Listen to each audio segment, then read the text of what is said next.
Folks, beef stroganoff, another fabulous classic and a delicious and easy recipe to make. I know you're gonna like it. Don't forget, if you like the recipe, give us a thumbs up. Don't forget to ring the bell so every Thursday you get a notification when I put out a new video. And please subscribe. We love to have you subscribe to our channel.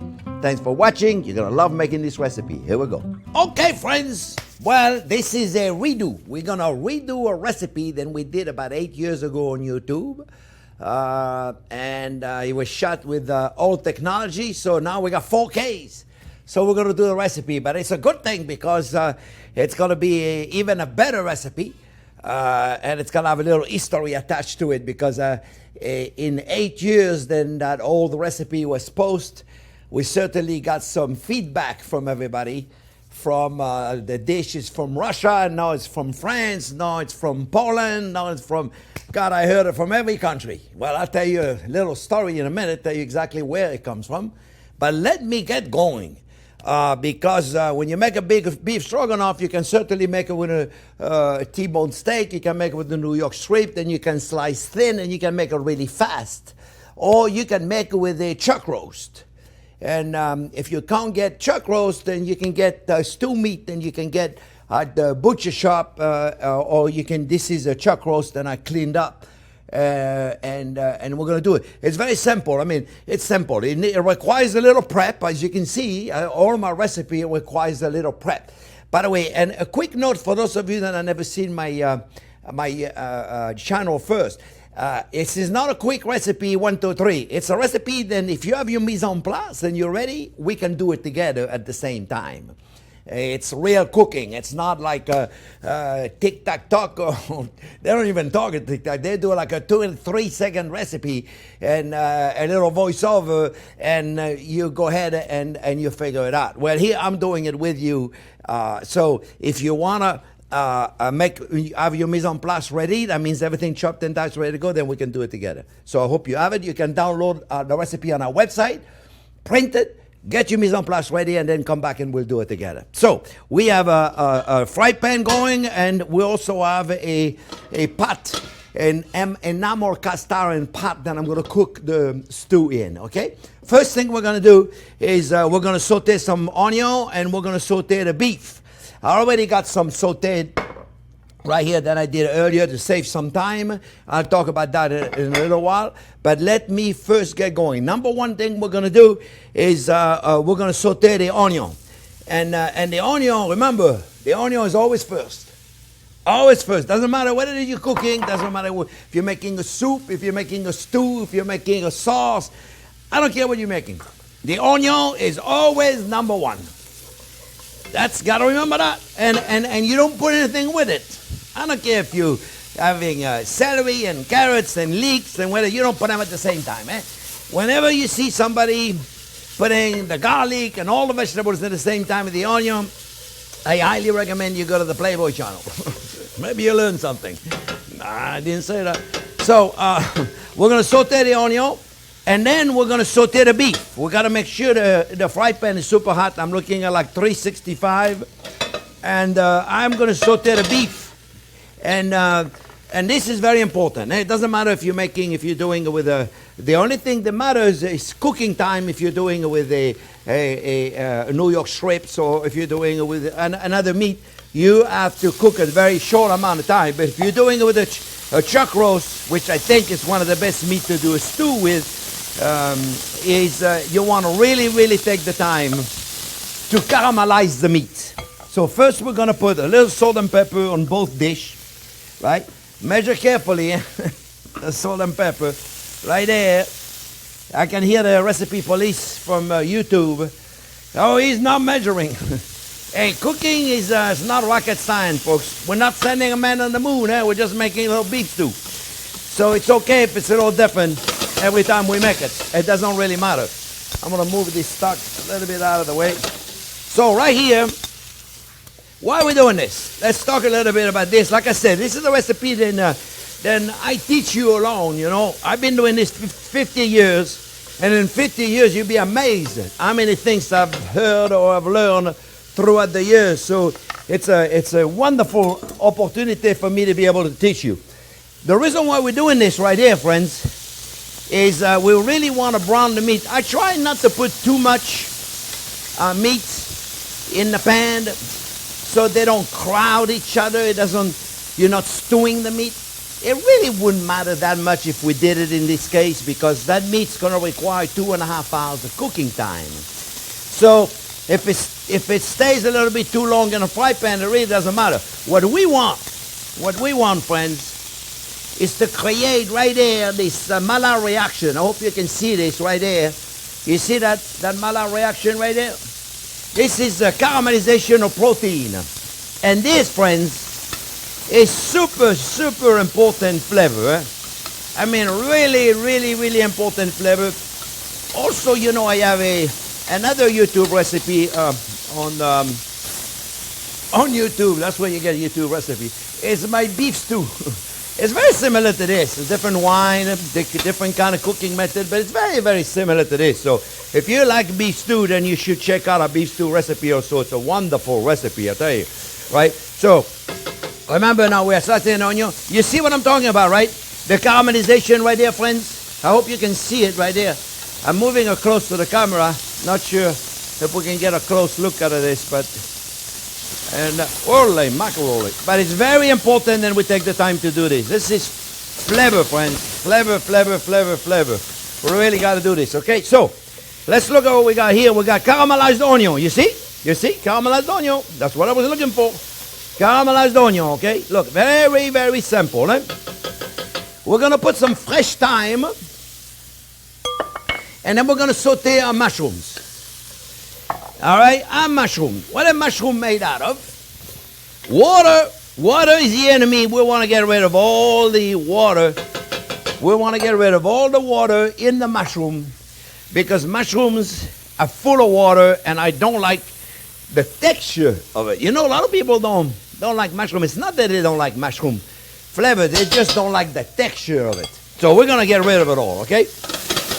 Holy macaroni. This is very hot. This is what I'm looking for right there, actually. I'm good. I am really good right there, you see? This is all that caramelization right there. Look how beautiful that is, friends. If you could be here right now to smell, you would like, oh man, can I eat some of that? Well, you certainly can. You can come back and eat some of my food right there. Look at this. You know what we're going to do, friends? We're going to deglaze that pan. We're going to deglaze that pan right there. I'm scrubbing it right there. I am scraping what we call the fond. The fond. F-O-N-D. That's the caramelization of the protein in the bottom of the fry pan right there. It's going to be delicious. Also, let's get rid of the water in the mushroom. One more thing, friends. The mushrooms. I sauteed the mushrooms. I cut them in quarters. Whenever you're braising a mushroom, that means you're going to be cooking it in a wet environment, submerged with liquid. You want to quarter them, or 6 them, or 8 them if they're very big, because they'll maintain a better texture. Okay, so if you slice them and you cook them for 2.5 hours, they're going to be nothing. So it's really, really important that you take the time to do this, okay? Now, could you do everything in the same pan at home? You probably could do all this in the same pan. You probably could do all this in the same pan. Let me remove some of the stuff I don't need. And then I'm going to start to be able to put some ingredient also in a minute. Garlic, by the way, folks. Garlic, I have a video to show you how to smash your garlic. No, not to smash, how to make a garlic puree. But if you haven't seen it, this is an easy way to do right there. You just smash it on the board, right? Because you got to put all garlic in there, right? And then we're just going to chop it fine, eh? You just chop it fine. And we don't have to chop it too fine, because you see, it's going to cook for 2.5 hours. So we don't need to worry too much about it, having it too fine. Here's a small one right there. So I'm going to put all this back in there, because I'm not ready for the garlic. I just wanted to prepare it, so I have it right there ready. Let's see how we're doing with everything. Okay, the beef, I stopped it for a minute. I'm good. Let me see if all the water is out of my mushroom. This is doing pretty good. It's doing very good, friends. All right, we're going to put a little bit of tomato puree. Very little, okay? Very, very little, because my beef stew already got tomato in there, my beef stock. So we don't need a lot. We're going to put the garlic. And how long do we cook the garlic for? We cook it however long it takes to release fragrance. And as soon as you smell your garlic, you're going to put some liquid on it. Beef stroganoff, believe it or not, folks, got white wine, not red wine. Classical recipe. I'll talk about this in a minute. All right? Because there is a YouTube recipe police. I don't know where they get the information from. Sometime when I hear their comment, they make mamma mia. Carrots. Diced carrots. We're going to let those cook for a minute.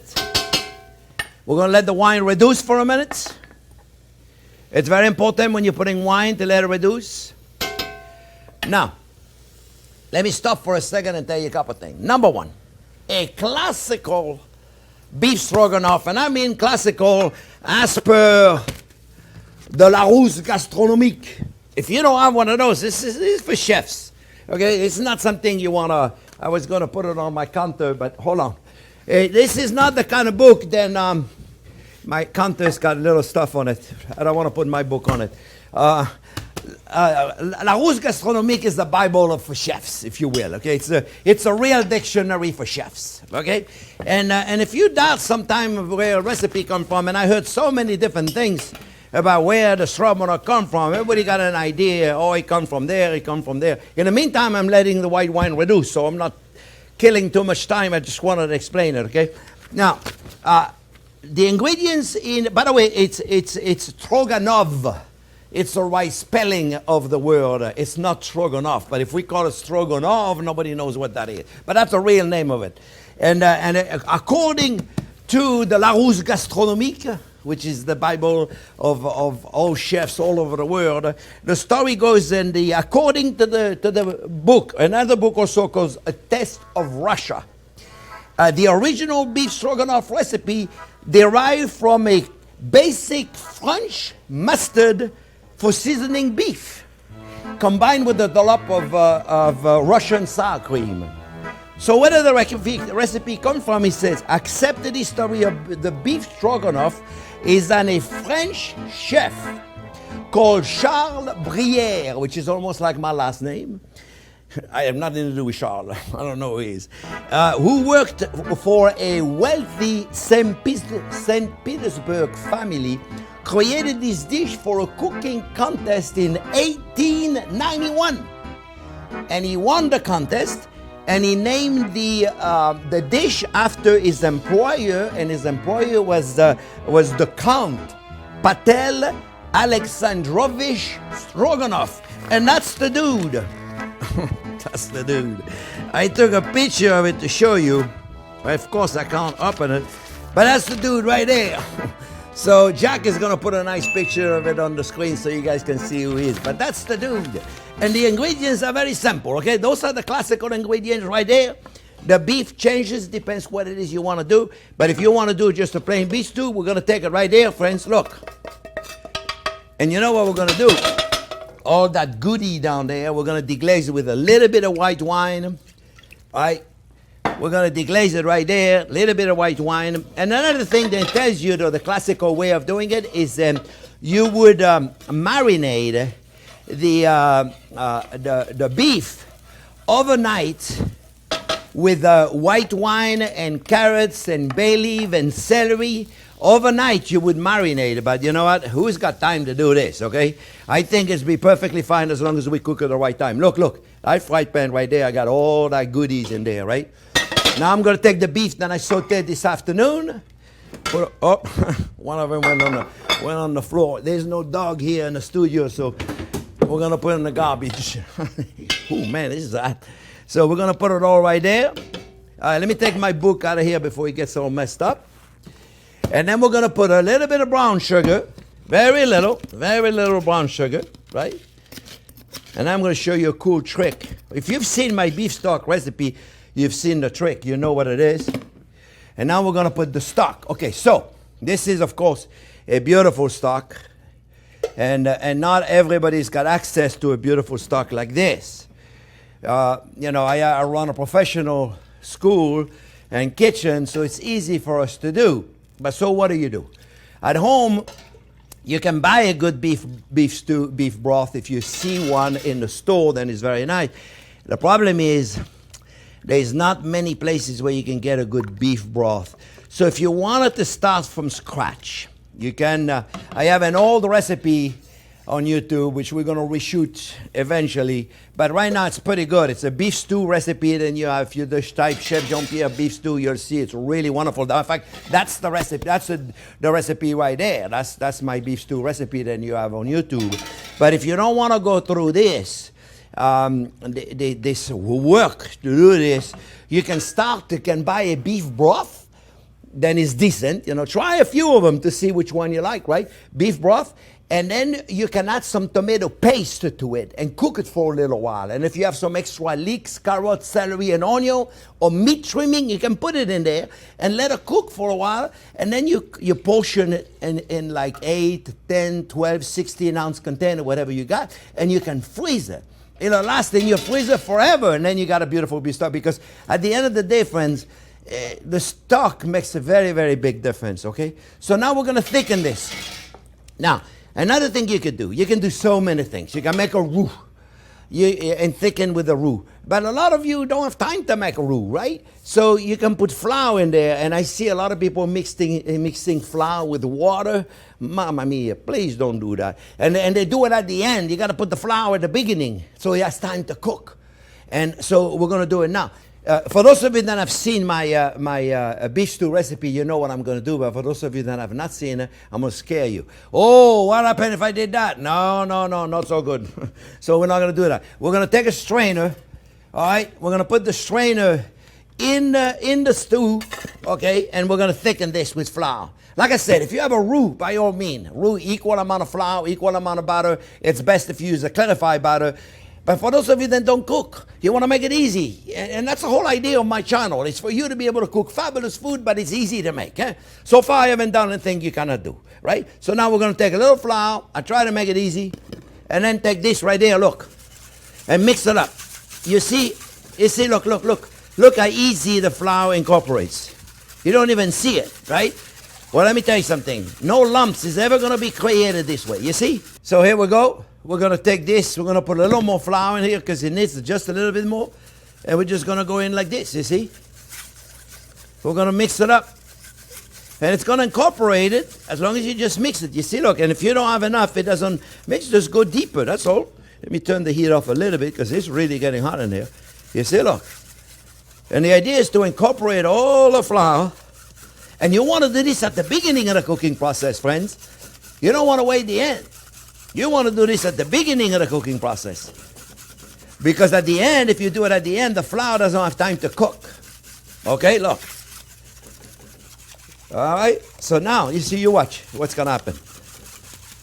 And you want to kind of like, let's let it loose a little bit. You see?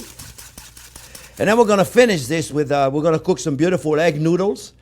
And then we're going to put the sour cream and the chives to finish it up. It is going to be delicious. This is going to require about 2.5 hours to cook because we're using chuck roast. If you were to use another meat, then you would cook it a lot less. You would cut it a little different. You would cut it in strips. But this right there, friends, is absolutely beautiful. You see, look, we're going to let it cook. And then we're going to finish it up later with, let me put a little more salt and pepper in there. And a little salt.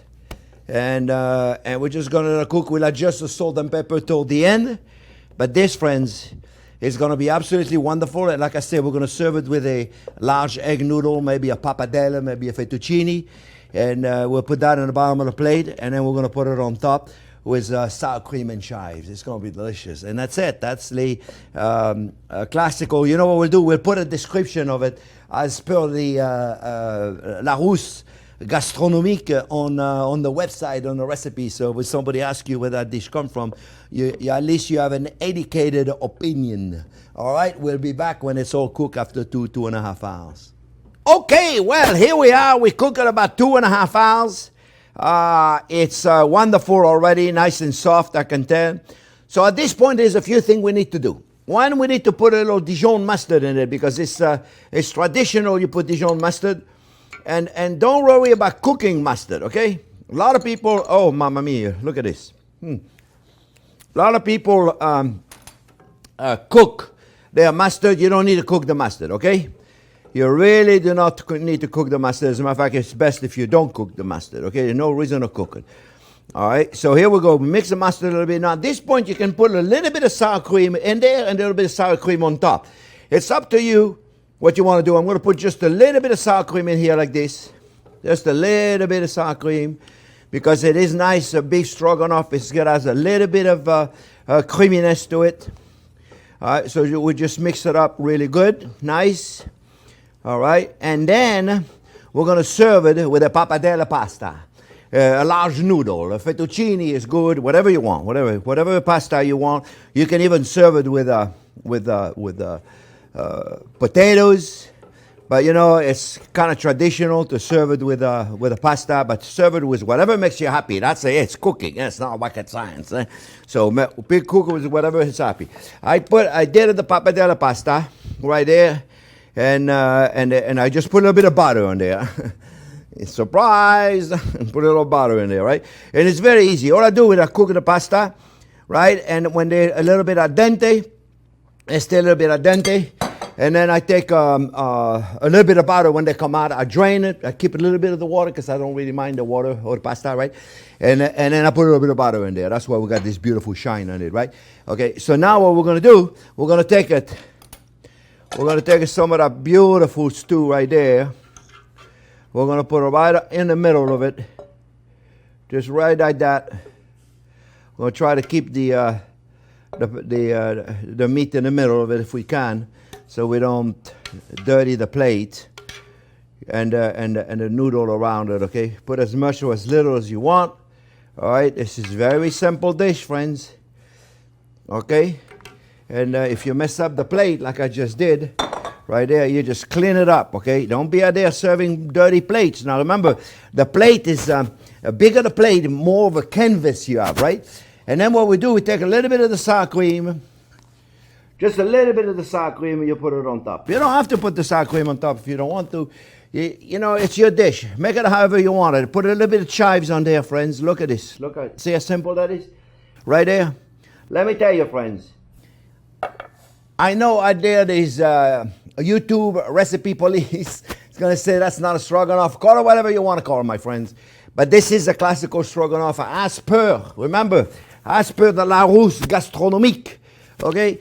We have to have some kind of a bubble, chefs, and this is our bubble right there. Okay? So, friends, this is wonderful. You're going to make this recipe. I know you're going to love it. It's fantastic. And don't forget, ring our bell. Ring my bell. There's a song out there, isn't it? Ring my bell. Then you get a notification every Thursday when I put out a new video. Give us a thumbs up if you like the recipe, and please subscribe. We need subscribers. Thanks for watching the video. I know you're going to love it.